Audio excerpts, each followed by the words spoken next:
વાત કરીએ દાહોદના સ્માર્ટ સિટી પ્રોજેક્ટ વિશે, જેને એક સ્વપ્નનું શહેર માનવામાં આવે છે.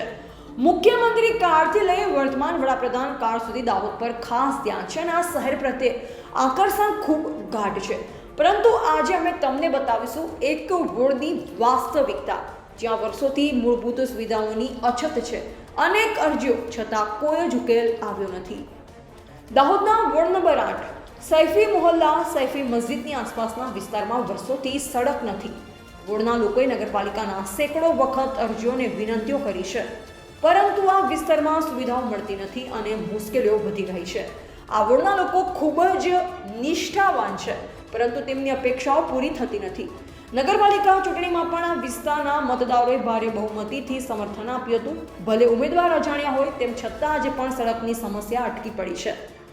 વોર્ડના લોકો હાથ જોડી વિનંતી કરી રહ્યા છે કે સડક ન બનાવો, મોટા ખાડાઓમાં માત્ર પેચવર્ક ન કરો. આવા કામોમાં સરકારના પૈસા વેડફાય છે, તેના બદલે આ પૈસા બચાવી રાખો. આગામી સમયમાં વધુ સારા કામમાં ઉપયોગી થશે.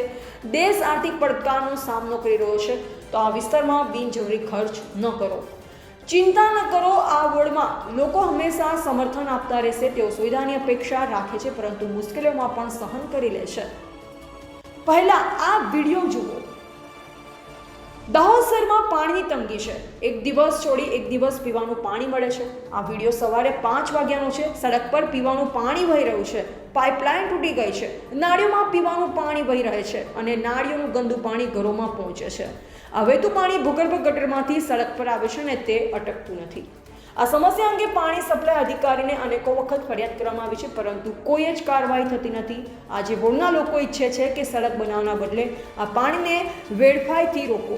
જો પાઇપલાઇન ઠીક ન થઈ શકે તો આ વિસ્તારમાં પાણીની સપ્લાય જ બંધ કરી દો, જેથી સડક પર વહેતું પાણી બંધ થાય.